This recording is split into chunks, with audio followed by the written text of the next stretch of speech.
বাংলাদেশ আধুনিক শিল্প বাংলাদেশ গড়ে উঠতে পারে যে তারেক রহমান নির্দেশে সেই তারেক রহমানকে যেভাবে নির্যাতন করা হয়েছিল এবং পরবর্তী সময়ে বারবার তার বিরুদ্ধে মামলাদের সাজা দেওয়া হয়েছিল।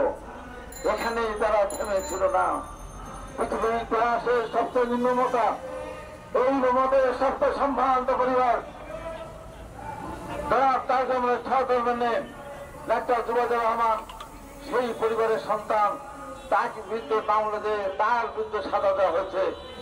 সেই সরকারের কোন নেতা, কোন এমপি, কোন দেশের পক্ষে বিএনপির কোন অ্যাডভোকেট দাঁড়াতে পারে না, বিএনপির কোন নেতা তাদেরকে সমর্থন করতে পারে না।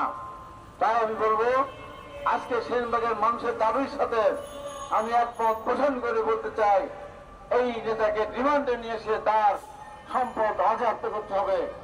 আর জয়নাল আবেদিন ফারুকের বিরুদ্ধে এমন কোন অত্যাচার না এলাকা করেনি।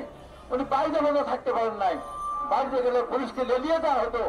তাই আমি মনে করি